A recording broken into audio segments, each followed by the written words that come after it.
Peuple de Dieu, shalom, shalom les sous-sous. Église universelle, pentecôtiste, charismatique, ministère des affranchis. Oye kumba makana l'homme de Dieu. Moto oyo, nzamba zako utilisé puissamment. Le prophète messager Emmanuel Dodi, l'ambassadeur de Christ ici sur terre, l'homme selon le cœur de Dieu. Moto oyo, nzamba sopeli mafuta, pona kopambola bana nzambe nyonso. Surtout que yenda zako kamula satana matoi, pote atika bana nzambe, baye bako évoluer bien. Oh ba bengsi bino na mo bangé na fête de moisson, il y a 50 jours de jeûne et prière. Oh yeko banda, le 28 mai 2023, ti le 16 juillet 2023. Bondi melanga ke satana ko mona makambu na yepe akozala na kokoso. Potour oyo, ezali na ba prière ya kafu kafu. Oyo, nzambe akomi monisa na nzela ya musali na ye. Chaque jour, a awana kati église, à partir ya 15h30,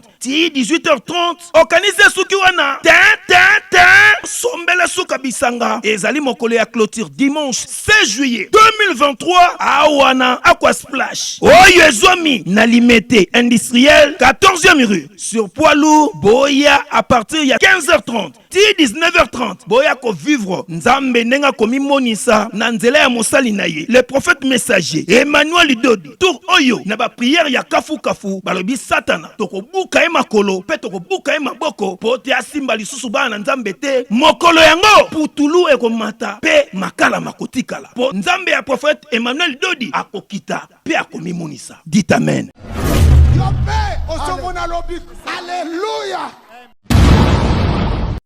Voilà, merci beaucoup bana Congo bande ko bozolanda biso partout à travers le monde. Na sir boyebi ke fimbu na fimbu to mesana trop ko sala ba émission ya musique ba polémique ya musique mais lelo to ekolobe l'état de santé ya mboka na biso parce que biso nyonso tout toza ba congolais eza pasi pe mawa kotala bande ko na biso oyo baza na Kinshasa insécurité oyo koti na mboka na biso toyebaki côté est kuna nde ezalaki mbutu mais tomoni coopération ya grave déjà passé awa na leka na ba émission ba Vincent na lobelaka makambo oyo ya ba enlèvement ndenge bazoteka ba organe ya batu bazoka ngona tima seki mais lelo to solana Carlos en tout cas bozala vraiment branché parce que to lobela rien tozolo belaka état de santé ya mboka na biso makambo oyo esala biso pasi.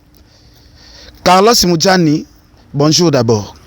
Bonjour Kien Piana et puis bonjour na bandeko nyonso bazolanda biso en ce net moment na chaîne na yo Fimbo télévision et puis j'espère que tout ça na lokolo lobi eza makambo mboka yango moninga na salitu na ya parce que mboka eza na moko koso yango il faut to lobela on le local. Merci beaucoup. Carlos, tobanda premièrement nous na procès munene oyo tomoni ezoleka na Kinshasa bandeko bapesi kombo bakinape tomoni bakangi bango ebele mais balobi réseau wana eza un peu moulai na habité par rapport ya procès oyo tomoni vraiment tosali 3 jours ya Hollanda procès wana ba impression na yo eza nini par rapport ya procès ngenge ezokende. Voilà, Ken Piana, j'espère que la dernière fois j'étais dans ton émission, Oyo Tobando Lobela plus sur Makambu, il y a culture, il y a Mboka. Naebisakio en ricochant que Mboka est bien té. Donc le pays est en train de souffrir. Omoni Babiso yo Tozana o Babenga Anakati le patriotisme. Donc c'est ce qu'on appelle l'esprit patriotique dans Bolingo Yamboka. Alors, lelo tokoz à la bienté parce que biso tozangana yo awa na Belgique, précisément à Bruxelles, et que bande kona biso bana Kinshasa baza malamuté. Donc ça dit so bango baza malamuté biso pe auto à la bienté parce que ngana yo ba famille ezande na mboka wana. Lelo tokoz la toujours la mukato kanisa toza bien, mais litoi ezobela. On se comprendre, Moutou et Zobela parce que c'est ça notre pays, donc il fallait quand même se déranger peut-être moins mingi. Depuis un certain temps, insécurité ça m'a cassé dans Mboka. Ok, merci beaucoup. Carlos, Olobi Mboka et Zobela Mboka est maladie. Mais ce que tu cité parmi les maladies oyo, ils ont dérangé surtout biso batutoa libanda Mboka. Mboka est na maladie anzala, Mboka est na maladie ya soins médicaux. Mboka eza na maladie ya insécurité, mboka eza na maladie ya baguerre. mboka eza na maladie ya ba tribu oyo na tribu oyo koboma na tout ça.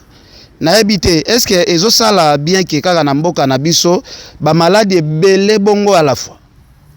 Non mais c'est ce que je suis en train de dire. Nyon Soana ça conclut que pas si eza na mboka, donc c'est-à-dire les pays souffrent. Maramuto ocho tanga ko énumérer, c'est parmi marambo et sali que tolobake mboka eza malamuté. Entre autres actualités mikolo makasi eza insécurité ou eza na mboka. D'où on est en train de marteler c'est là parce que kuna moyen ezo zalaté. On posait une question de savoir ce qui quel point de vue nanga na zopé ça na insécurité oyo na ba kidnappeur o ba kangi mikolo yo et belé depuis un certain temps na pays. J'espère que ngana otoyebi que mokonzi mboka lobaki le président Félix Tshisekedi dit que ko sécuriser mboka eza parmi armes ya prédiction parce champ de bataille ya président de la République. Exactement, il avait dit. Donc c'est-à-dire que parmi marambo oyo aye il faut abanda ko sala ya liboso alors bango plusieurs fois que sécurité donc il faut combattre insécurité en mboka. Quand on parle de l'insécurité, on voit d'abord notamment à l'est du pays place qu'on a oyo presque chaque jour biso to vanda ba mama bazoza la violer bitumba maramunyo so na makasi donc etiki wana net mikolo to bosani place problème mais mikolo comité na capitale parce que capitale c'est zobela c'est-à-dire que ba mboka onyo so ba province tout ça yango pe zobelaka et comité na capitale loti omona ke na niveau économique ba komina ko boma batu entre parenthèses parce que toi et moi on n'a pas ba preuve wana que non baza ko longola ba barin mais d'abord du fait il y a ko kidnapper batu ko botola bango biloko ko botela bango mbongo tantôt ko zui muto kangi o bengi famille na yo yebisi bango so bo pesi mbongo montant tel te tozo bo mwa na bino et tout ça est cotisi psychose na kati ya mitu ya bato et kotisi ko banga na kati ya mitu peuple congolais. Alors c'est ça qu'on est entré yango moni émission à l'éloto et plus pour to revendiquer makambo wana tu plus pour to faire comprendre bandeko na biso bazana kati ya mboka on a des cœurs avec eux to plus pour to lelana bango elongo pour to lobake non trop c'est trop le président de la République il faut atala likambo oyo ya insécurité o ezana mboka parce que ça na intérêt na. Merci beaucoup. Nalanda pe mokonzi mboka era prêta serment liloba lobaka ezalaka trop capital que non et loka liboso ifa bomana au service ya bureau de parce que bande komso bazo enlever batu bazo bimaneti ba bureau de mais OK baza ba assassin bazo kende na batu mission ya ko bomande et loko ana tomeka ko déplorer ya ko longola système yana ya ba bureau de za batu oyo ba ya tenue civile balataka ba chapeau tozo ebate service ya solo dans service ya mabe oyo kokanga yo tozoye bayango te. Alors Carlos façon makambo yango ezokende biso toyebaki na Congo na biso ke batu oyo bazo diriger biso tozo souhaiter que un jour soki mulu bazui poste un jour soki mulu bazui pouvoir mboke ekoma na kimia mais tomoni mokonzi ya mboka zape parmi tribu oyo tosouhaitaka ekamba mboka. Mais tout le monde en mboka rien ne change. Depuis Mobutu Akenda, rien ne change. Parce que loko batu bazala féliciter Mobutu, ezalaka d'abord sécurité na kati ya mboka. Na ebité par rapport ya ndenge lelo batu balo bape bilan Félix eza négatif. Yo ko loba nini na bato balo babon. Voilà, j'aimerais quand même comme c'est au monde au Tcholo Basiko que Bosuetaka Muluba a son pouvoir. Obi Kenga est comme à étonner mingi parce que discours oyo ya Muluba Mukongo Muswahili na habité sur Utarawa puis en fait parce que bisoto koli na tango ya Mobutu bisoto abana Zaïre. Vous allez comprendre. Je l'ai toujours dit, au-delà de nos quarantaines, to komi nango likolo boye, to koli na Mobutu, to tangi ba classe na Mobutu. Et moi je me souviens trop, Mobutu abando pesa biso maloba moko, il disait le pays restera uni et indivisible. Donc ça dit yem doye la biso slogan wana ya tata bo moko mama bo moko mokonzise moko idéologie c'est moko. Donc ça dit que le Congolais aza mutu moko kozala muluba mukongo mungala muswahili biso nyonso bana ya Congo à l'époque biso nyonso bana ya Zaïre. Donc ça dit lelo ba biloko to comprenez yango te et banda moi j'ai l'impression que banda depuis AFDL la biso na mboka oyo et banda ka soki ba déformant makambo presque nyonso donc c'est-à-dire armée comme na Swahili yo sokutani na soda na nzela boye soka lobi Swahili a bangisi na niveau ko sarana te comme la chini pardon et comme mboka comme na Swahili era zwaki pouvoir et comment comprendre que nos bateaux ba na mbongo ebele ba bateau ba ota ba kota est tout ça donc place ba memela biso pena division moi je crois que division ya Congo et banda depuis afde la kota kana mboka o ozo comprendre parce que bangonde ba la biso bato wana ba ota kuna est wana po oui c'est vrai to boyete Swahili ya mundo kona biso mais biso tout oyebi ke lingala et lobama na capitale c'est comme ça que les choses s'est passé ba langue na biso ya français na lingala langue armée ezaki toujours lingala façon bandolo ba mais tant ba ya kande ba ya ko biso na mutu mukongo azalaka muswahili azalaka mutu bandu na azalaka donc c'est-à-dire eloko yo photo bandana ko revendiquer na mboka ezana unité nationale wana donc c'est-à-dire ozala oyebi que mukongo mungala muswahili mutu nyonso azande konangai ozo comprendre alors ça ne sert à rien lobaka non c'est parce que biso kanisaki muluba kozana na tête du pays avant que azala muluba aza d'abord congolais aza d'abord mwana ya mboka alors pour répondre à ta question si le président Félix Tshisekedi a reçu son mandat où il a échoué. Moi, je serai très clair avec toi pour n'oyer Bissau que le président moi, je ne sais pas comment juger les bilans. Il y a Fachi. Nabiko juger Yangote pour Nanini parce que a commis presque na fin ya mandat makamosala ezaki tellement d'abord ébélé.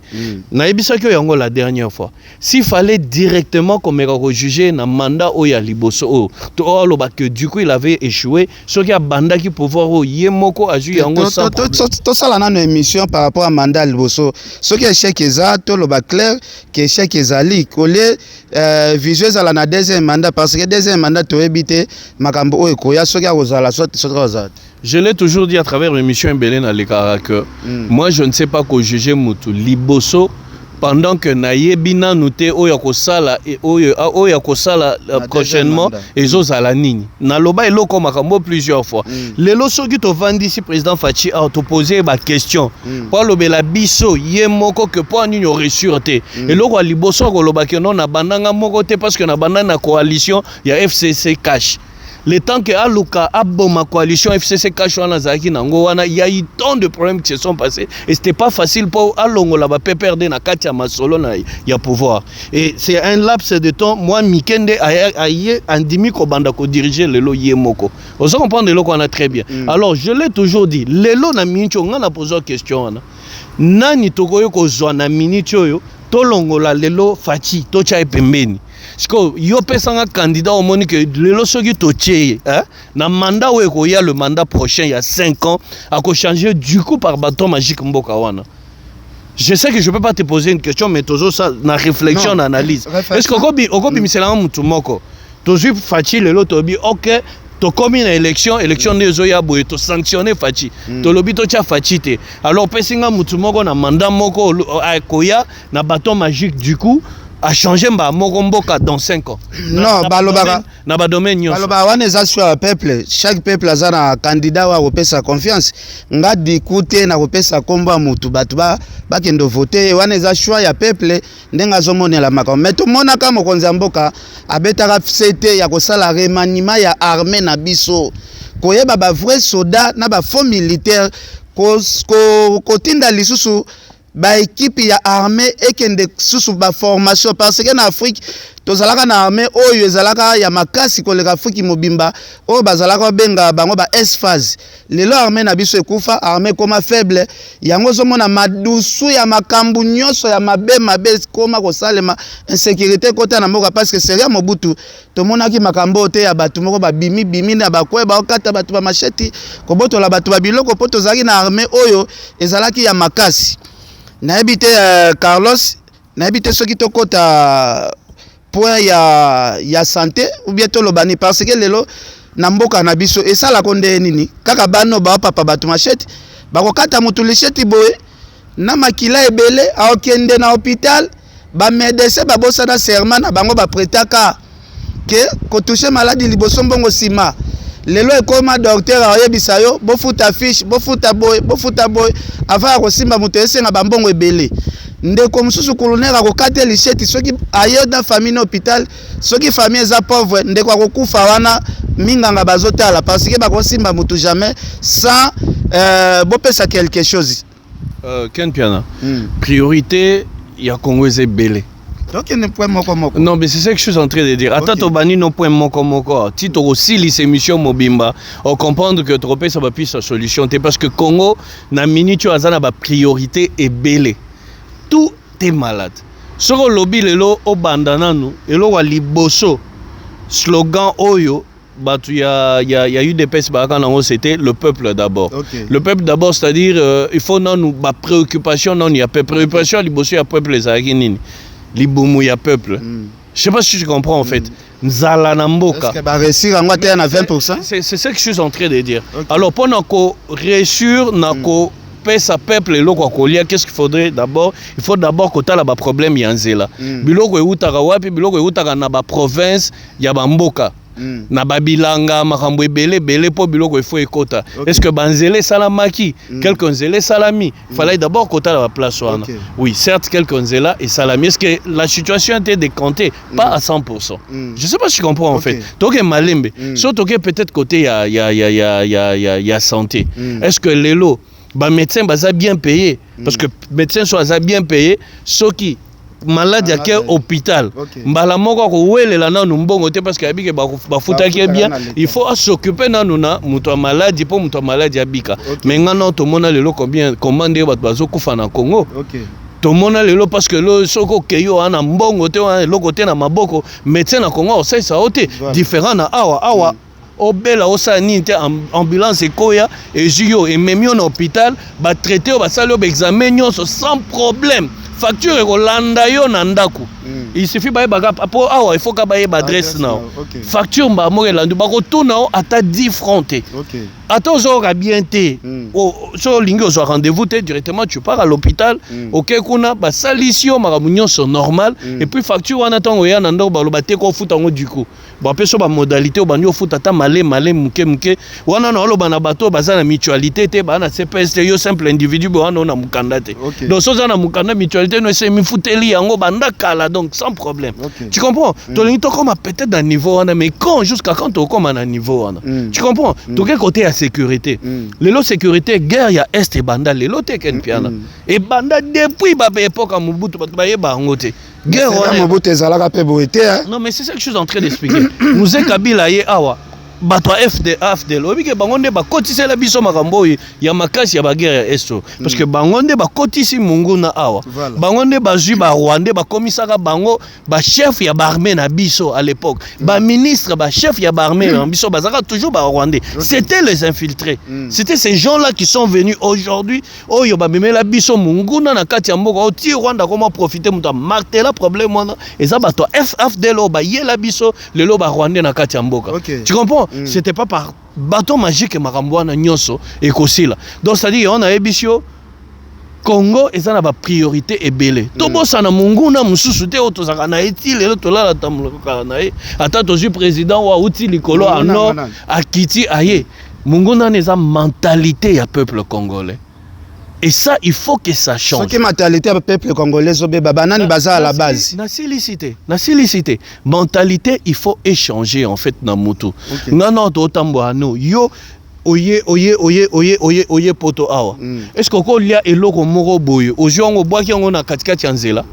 Au sala ngote poani parce que ebike na mboka oso na bina meka obwa ke loko na nzela bako kanga ngai bako sala ngaboy bako sala ngaboy. Est-ce que ko ya place au monique minda yango le feu? Place où yoza na priorité te minde yango na ba pesi au rouge pour na yo piéton au yo katimba mokonzela tu peux pas le faire. Donc mundela asadia na mentalité wana ya ko respecter institution ou bien ndingisa oyo l'état a pesi. Je sais pas si tu comprends. Mibeko l'état pesi. Mundela asadia na idée wana c'est automatique, c'est dans la tête. Quand on vous dit ne faites pas ça, vous ne le faites pas. Mais na Congo soy kaka ba bandi biloko na to mona kabila yaka awa akoma ko beta ba fimbo tout ça là et tout ba banga parce que fimbo ezaki pembeni tu comprends mais soki siko président mususu aye na dictature wana bandi ko beta ba fimbo net fachi wana nde ba bandi ko aza dictateur azabu donc congolais za muto alingaka eloko na contraire na yango. Okay. D'où je parle de la mentalité du peuple congolais. Parce qu'avec nos mentalités, tu occupes comme ça, chef de l'État. Alors pour te répondre à ta question, de savoir si Fachi a reçu son bilan ou pas, Fachi n'a pas reçu son bilan en fait. Okay. Ça, en global, en global, Fachi a reçu qu'est-ce que je peux dire, mandat n'a été. Okay. Les 5 ans de Fachi, Ezaki échec. Je peux le dire ainsi. Alors il faut maintenant pourquoi ça a été échec, toi analyser Yango. Topé, ça y est, deuxième mandat. Ça, je l'ai toujours dit. Pourquoi ça va être un deuxième mandat? Écoute, je l'ai toujours dit et j'ai toujours assumé. Pourquoi faut topé sa Fachi deuxième mandat? Na deuxième mandat, Fachi a eu la bisoté que na kabola qui pouvoir na batuya PPRD. Pour nazaki na coalition na FCC cash te pour na bandaki projet nanga ya Chile Gelou et autres tout ça ya ba maison préfabriquée yaki mbongo salaki boye te. Donc ça dit il n'aura à ta raison moko ya oyo pesa biso lisusu te. Tu comprends? C'est par là maintenant que le peuple a rebando hollandais. C'est par là que na bandaki ba projet na mandat o anele kaki il faut nasi sango na mandat oyo. Ti mandat ekone na suka wana nde Fachi sera obligé de déposer. Donc ça dire soulèvement populaire. Yo kansi Kabila tika pouvoir pona elengi ya kotika pouvoir. Obi Kabila tika pouvoir poni. Pression paix à peuple. Exactement. Peuple a comme maka souleva tchaka pression. Alobaka Kabila ou rien. Alungwa na pouvoir tout ça là et tout. Mais félicitations à EP parce que yé m'a instauré les lots comme on dépend na élection yé m'a instauré pe système ango quand même côté wana tobo ça na répète. Oui, moi je l'ai toujours dit. Voilà. Je l'ai toujours dit bachaki mundu qui était parce que yé zaki na pouvoir za na mindu kazaye maramunyoso. D'où je l'ai toujours félicité parce que pouvait pas. Biso na Congo wana tozaka na monde wana ya que non les lois à élection ou pas. Il y a tricherie, il y a glissement, il y a tout Babylone avec tout ce qui va avec. Mais il a laissé le pouvoir. Il a bien on a bien tika pambate parce que pression il y a peuple les alaki parce que Kabila soit zonga sous na pouvoir na mboka wana soulèvement populaire ngai salama. Toi et moi on sait de quoi on est en train de parler quoi. Merci beaucoup Carlos. To landi procès à bakinape oyo to yo ka il paraît bateka ba organe ya bato. To apena ba preuve parce que série mo nazala na Fred Site. Naoka il paraît que moko esalema ya barin ba bare batu ba teka barin ya batu namoni ko pango ye lisusu na Kinshasa selon procès ndenge tozolanda mais eloko moko na yo mona na suka ya procès oyo ba condamné bandeko na biso wana bandeko ba moni condamnation to moni langage ya liboso ndeko moko alobi mais ba biso ba binde bakangi biso babi to kangi bino po bino bo sala musala mikolo bien te baninga na bino o ba sala musala bien bosomo na te to tie bango à l'aise po bango ba sala musala ya ko boma trop te balobi yango devant général Kasonga fandi wana ba juge ba fandi wana ba bieza na bato ba sala musala kitoko ba konzi balobi bango to tiki bango à l'aise po bango ba sala musala est-ce que oka ki langage wana et sala ki okoma likambo et moi je demanderai au gouvernement de la République balandela yango. OK. Et ça terrain très glissant et puis ce que continue boiza mabe makasi pour Namboka. OK. Pourquoi? Parce que toi et moi tous on a la preuve té. Il y a que bazo te kabarin na Congo. Parce que côté kabarin wana biso toyo kangoka lisolo boy. Donc c'est ça facile. Mais nganao est-ce que oko kuzwa mutu bo kidnapper aux yeux au quartier Libumu, est-ce que yo goye ba place rien zalara? Est-ce que go fongola parce que ça corps médical té au fongo libo ebi que rien za quelque part tout ça là et tout. Mais pendant que bakangi na nous médecin té bakangi mututel boyete, on ne sait pas confirmer que réellement ils les font. Mais il y a de pistes qui nous font maintenant croire à quelque chose que peut-être Elo Congo ezaya solo. Pourquoi? Parce que biso to bazobate. Tolanda qui procès wana. Et Tolanda procès wana, il y a eu un moment sur Tolanda qui bien moi j'ai le temps de sur procès Mobimba. Groupe ya Liboso avant ba juger nini comment il s'appelle les garçons oyo Big Boy na mata soki Kabakaba Isaac Avant ba juger groupe il y avait un autre. Voilà, il y avait un autre groupe ba juger avant. Na groupe on ba juger avant Anthony. Moi je suivi Anthony. Anthony a lobby na bango. Boti que la biso temps avant ba suspendre séance c'est pas ba juge. Pour ba kende à huis clos. Boti que 5 minutes. To se concerter. To ya koyebisa bino makambo ba vérité misusu tozana yango. J'ai suivi ça à la télé.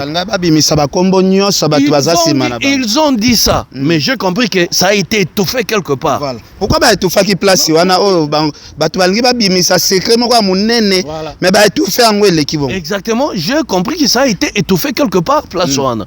Point ya liboso. Place ton monnaie qui avait quand même en quelque part anguille sur roche yango wana. Deuxième point.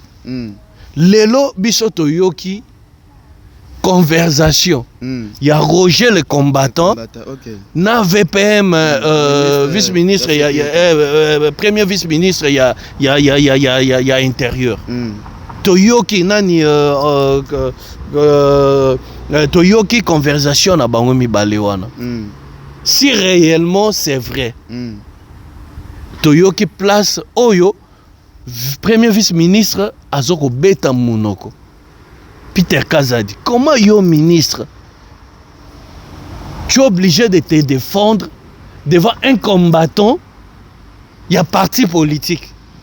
Et puis aux autres que les temps moulaï bongo aux autres se défendre. Et le combattant ils ont insisté que au yebi makambozo sala concernant makambo ya ba vente ya ba rien.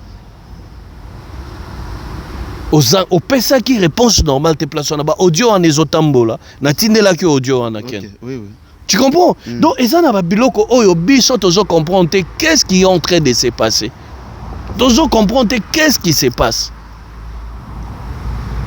D'où yango ezo pesa biso ba idée na mutu. Y a-t-il de gens oyo baza derrière chaîne oyo na sima pour ba déstabiliser mboka tonini? Et la deuxième des choses, et tout ça ils ont kene na défaveur yanani. Tout ça, ils ont une défaveur, il y a président de la République. C'est lui le garant de la nation. C'est lui qui doit garantir la sécurité dans Mboka. Et en plus, bah, élection il y a année oyo. Comment élection il y a année oyo?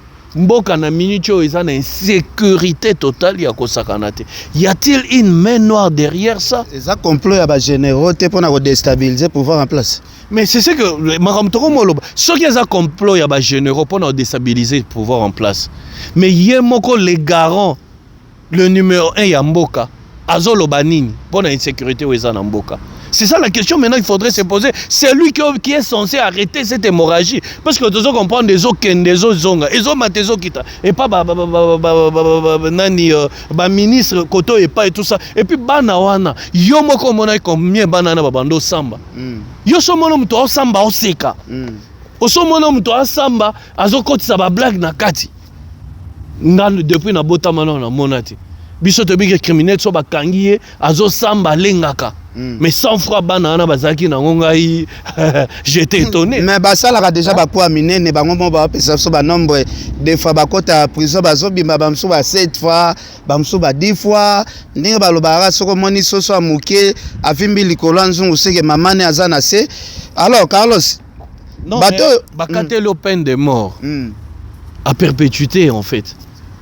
Ozole kabako tsona muntu ko sala signe boy aigle.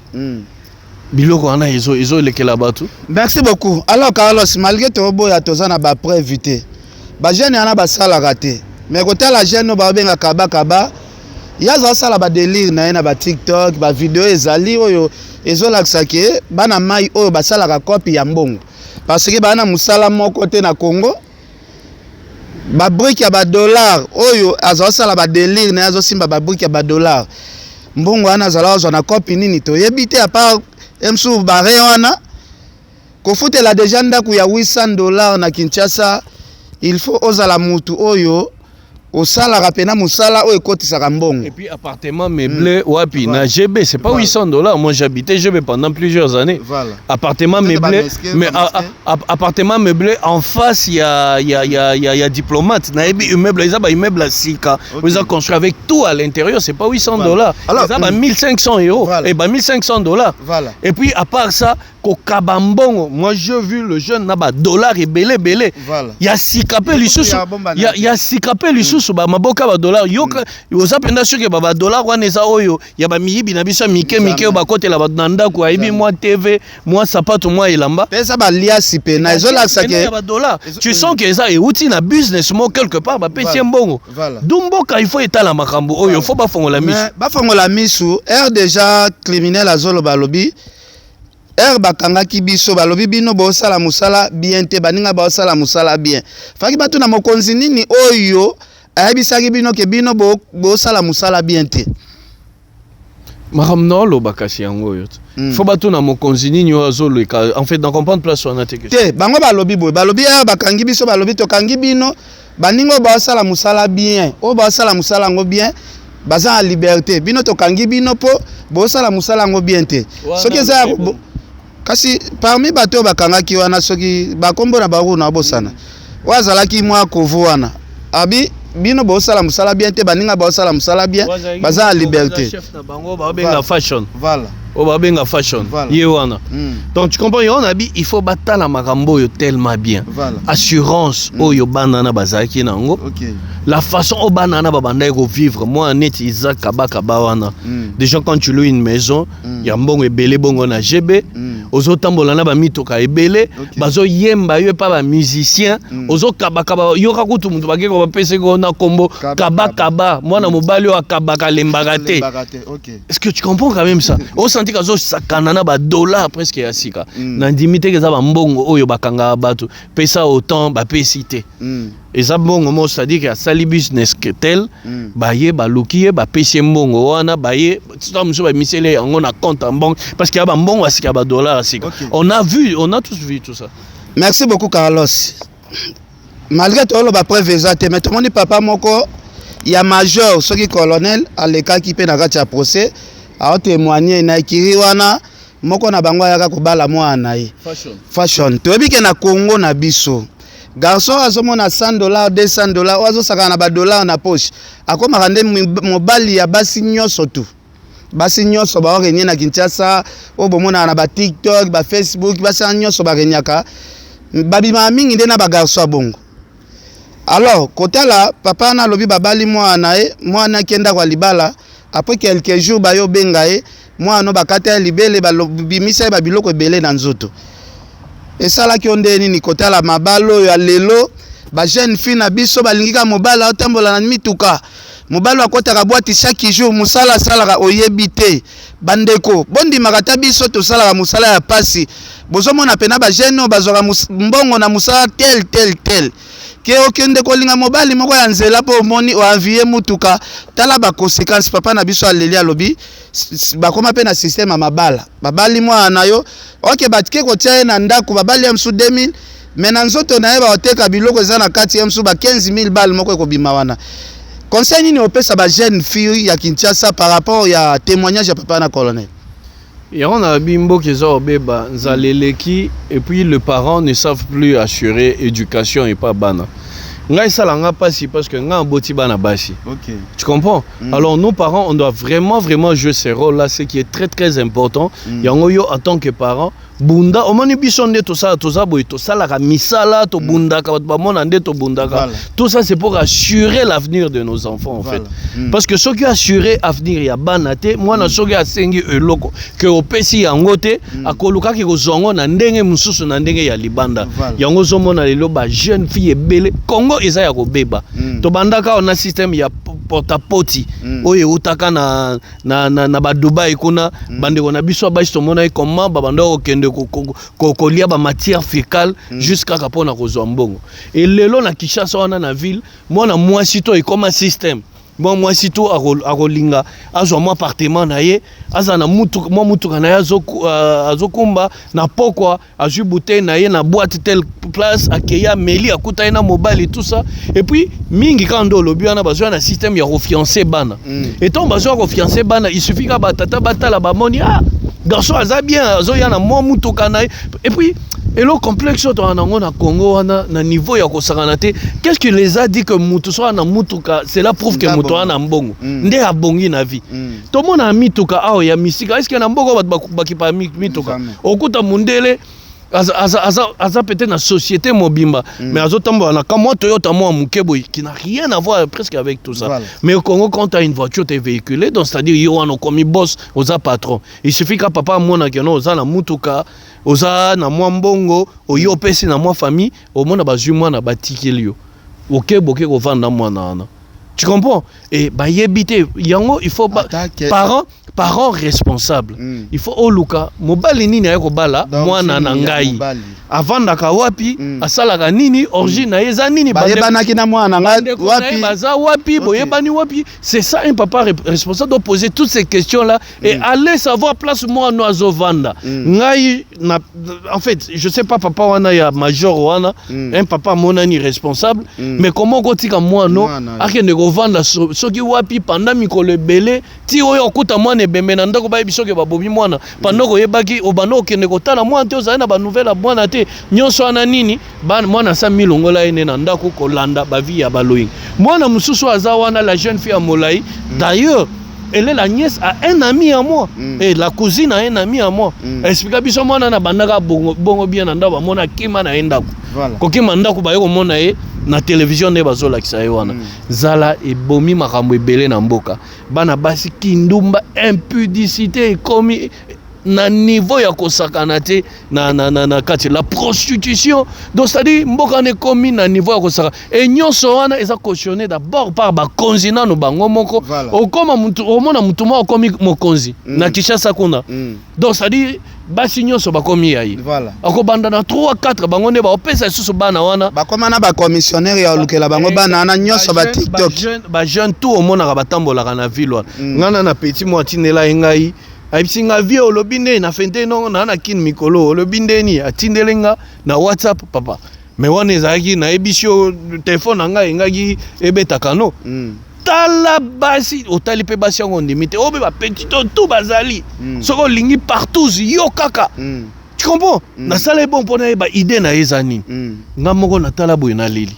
Et me faut mon appel bâtiment bazotine na bilongyo yozo yeba on retrouver bango na baliste donc bah comme on a baliste moi boy lelo et pas mon consitel moi je connais même il y a eu un moment où j'étais proche à mon consi moi on a mboka wana je connais la maison ya mon consi wana je préfère ne pas te azam muto azana zo occuper ba poste nene na kati ya mboka kuna mais okende okuti pena azana hotel na ndako place bayaka da ba musicien bayaka ko sala ba partout na bango eza et pas mokonzi wana mokonzi à la police yebisanga siko mboka ebonga ndeni tobo atanga komba ba konzi mususu parce que ça fait mal toyebi na bato botindaka bango pena ba commissionnaire na bino moi signyo surtout okaka mon général nazana eloko moko ba photo tonda na téléphone ya général moko moyena tanga kombo ezate ba petit yango ya mso bazape ba petit na sans coulisse motalaka général na ndako ya général wana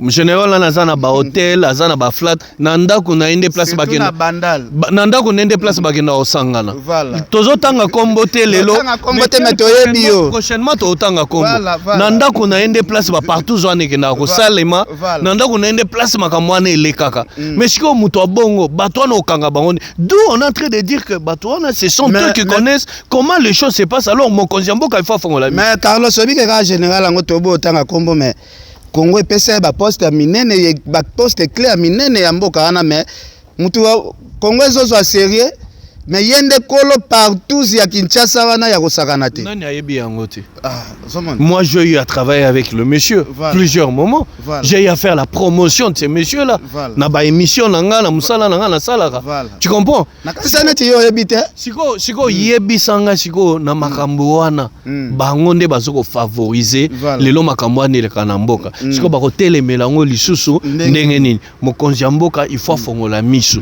bato yozo kanisa ke baza na yo baza bato baza contre yo certainement ils font ça parce que ba travailler na bateau balekaki avant yo ils font ça pour battre le bateau dans la rue merci mon konzi faut fongola misu merci beaucoup Carlos to beta c'était asuka nga na mwana soda nayebi makambo ebele leka na mboka na biso parce que a majorité bato bakoma ba criminel ebele baza bandeko bakola na baka militaire parce que biso ndenge tokola na ka militaire toyebaki déjà makambo minduki makasi bandeko ebele baza bana ya basoda bakoma ba criminel ebele tokenda na ba ipe crime boy otala me yayo bakangi tokola na eti yayo baza rebele misusu ezalaka pena bokutani bosolola nga selon information ba masamsu bayebisa nga balobi kopi wana ya kokoma criminel foza na relation nanu ya ba général ebele parce que soki osala kopi ozolesa ba général bien jour problème ekoya bango nde bako protéger yo dossier oyo tomona oyo ka bakangi bato toyebi te bakotika bango pe msu mwa 6 mois bato babosana toyebi ke akopi moko boye bakonzi bazalaka na sima te salon ndeni kotala bamakambo ya minene oyo ezoleka bakonzi mo boye babatama na bango na se bazelaka bana wana basala na bango biloko wana po bango bazwa ba 10% ya kotonga bandako na kofuta basi ya ba TikTok wana bayaka ba partout.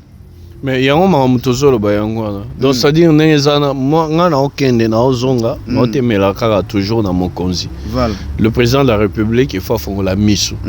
Le gouvernement de la République il faut bafongola miso. Voilà. Toyebi que ba faux pe ba koti. Ozo comprendre. To comme na moment il y a élection. Okay. Donc il y a ba sabotage avant élection et c'est fait exprès. Moi je sais et je comprends c'est fait exprès. Voilà. Le président de la République il faut faire la mise. C'est ça mais là on a bête pena c'était yangoana parce que ba konziwa na ndenge tozolo ba makambu ya ba rein oyo so ba landeli bien c'est toute une chaîne.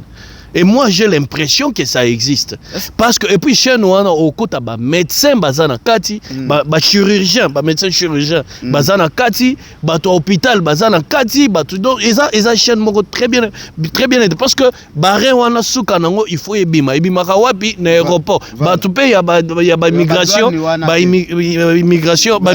bazana kati obi ke ko poza singa mulai makasi. Tu comprends? Donc ça dit que eza réseau mobimba si réellement ça existe il faut les raison mobimba parce que bateau bakanga qui va témoigner.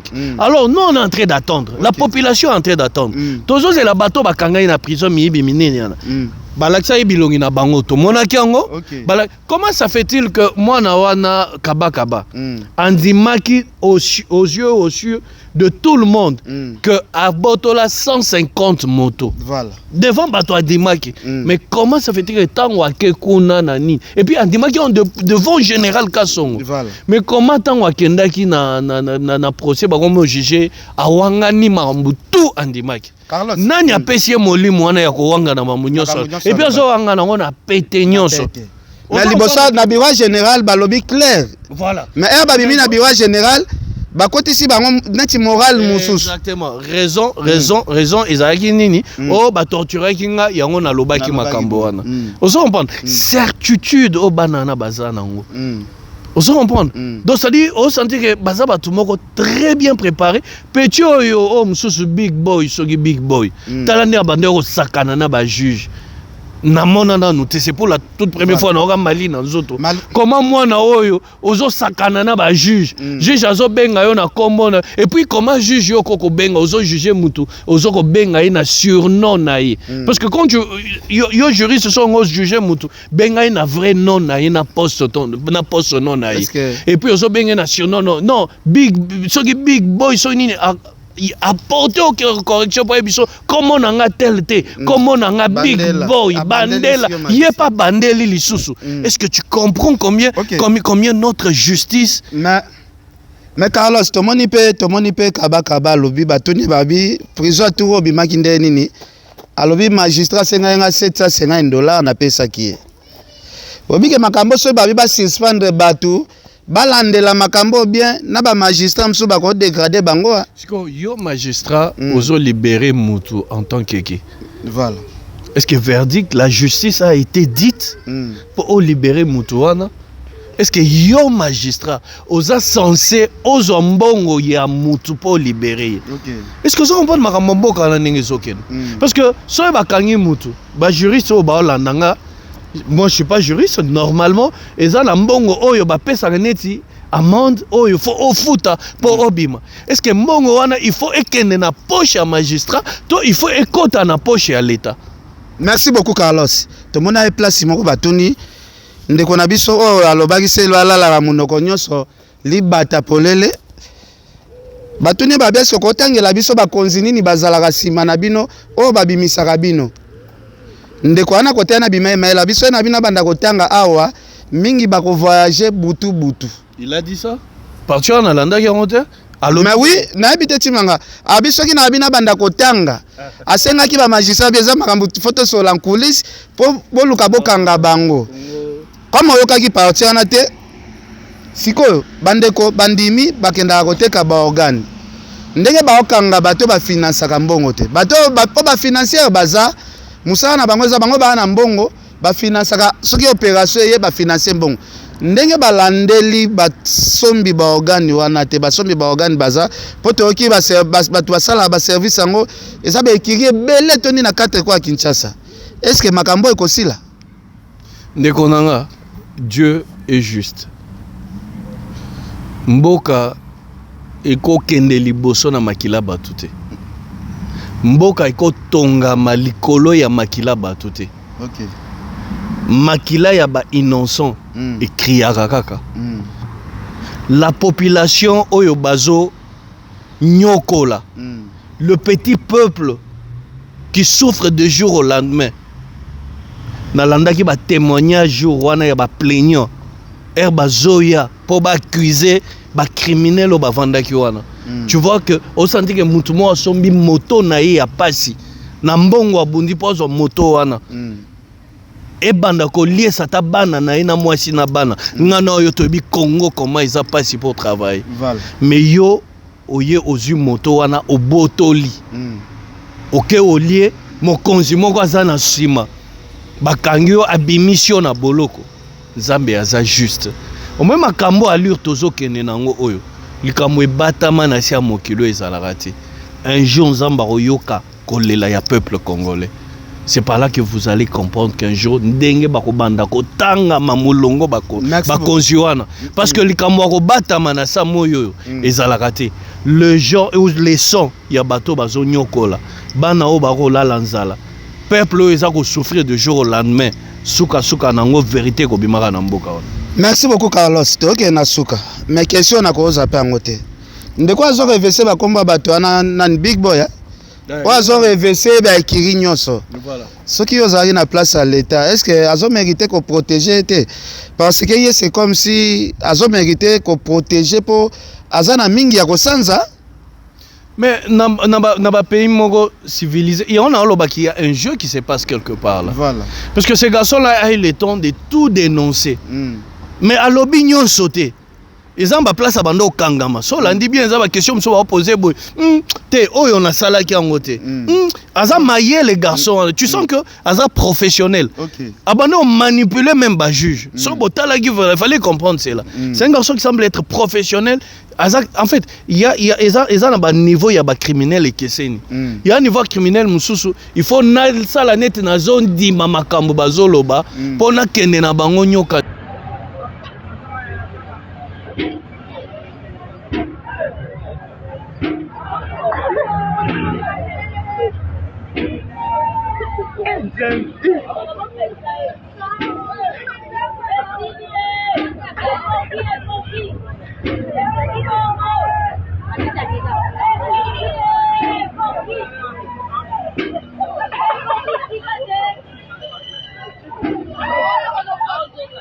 Voilà, ma solo to beti, to zalaki obligé, il faut to telema pour to conclure parce que ça passe au bande qu'on a biso ba omona en tout cas ils a sengo pona biso te. Carlos à conclusion to ko conclure nini parce que makambo mutu passe. Le senga ga to telema.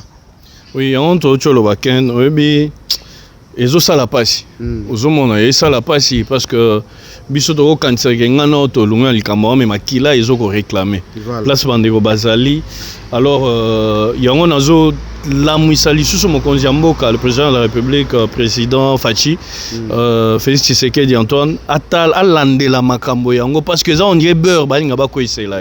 Vous en prendre, l'élection, ils ont lobby awa. Imagine toi, on a dit, ma voter mon Konzi, ceux qui ont montré que Aza en insécurité.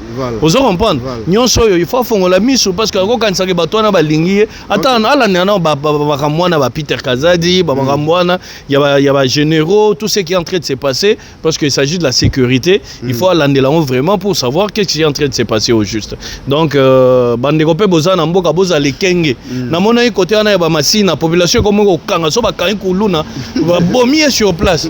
Ils ont payé 50 frère. Ils payent 50 parce que mutu soza les logo no ba botolio, ba zo sa ba tumabe. Population faut se prendre en charge. Et ça la passe, si bateau ba souffrir bobo to la bango so biloko. Toko tina maloba ya NT à révolter population té, mais c'est maintenant il y a mon konzi pour imposer sécurité na kati ya mboka en fait. Merci beaucoup Carlos. To landa image ya suka ndeko moko amoni passe leki azomi boma en plein air na poto à courant. Na habité vidéo ana sala ki ondeni avato tshela bato balandango. Il y a plusieurs façons, il y a ça mécontentement ou bien tout ça la dépression. Donc c'est-à-dire qu'il en a marre. Il y a un moment où Martin à niveau il a se suicider. Peut-être qu'il y a un problème, peut-être pas si l'équipe n'est pas si l'équipe n'amboka, peut-être un problème, peut-être moi si il y a plusieurs façons. Au monde peut-être monsieur a dépression, netinin de quoi ça likamwana, mais bandeko ba sala bon ils a solution té. Pendant que nzamba pesio souffle de vie, pendant que ça na bon mozo pema likambuté ça la toujours na solution ya. Merci beaucoup. Les gens sont mabanga te. Oui, ils sont mabanga te, mais n'engue na ocho yebisa na bandeko. Élection ils ont ya na mboka. Donc c'est-à-dire voter utile cette fois-ci. Qu'on voter parce que ça n'a pas ça qu'on voter te. Il faut sanctionner les gens que tu vois que bateau bazo tamu samboka libosote. Ils allaient les tellement na mboka na au monde mutoyer boy. A outi nulle part yo à nos yeux aucun voter parce que apêche au moins polo, apêche au moins sakaloso, apêche au moins sucre, ce qui n'est pas intéressant. Alors moi je pense que Bandego to bazola nanga na pesi bino mbote na pesi pona osuki sa honorable Christophe Chimwanga Mujani mbote parce que yende to zela epena mingi ba côté ya Kasai kona azoya kocha libaya na Kananga. En tout cas, honorable Christophe Chimwanga na Pepe Kabasele Mujani. Merci beaucoup oncle Blaise Selema, oncle Ben Selema Maindombe Mobimba. En tout cas, oncle Patrick Amisi ya maman Julienne, oncle Patrick Amisi ya maman Julienne. En tout cas, oncle na pesi bambote belé. Sœur Pauline Lumba RDC Monde association o esoki paranaba Congolais diaspora pour na kosangisa mbongo na pesi bino bambote veluison mbata na Cape.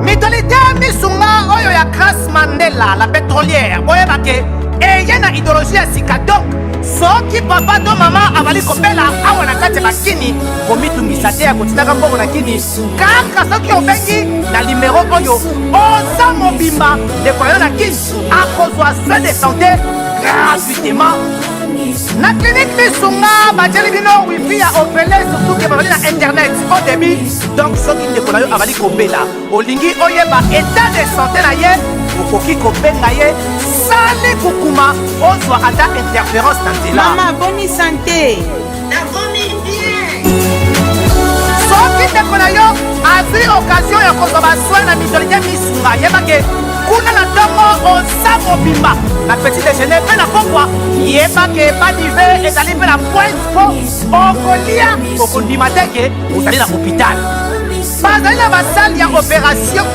sans oublier test oculaire donc oza mobimba ke na mitole misunga ekosalaki misu na yo ezonga lokola na commencement na clinique misunga bazali mpe na dentiste mino ekozonga tumu pia na misunga batretaka mpe katarak yebake okomona pepele ya mbetolo lokola kaka éclairage public ya New York misunga ta santé c'est ta vie alors na clinique ezali eza te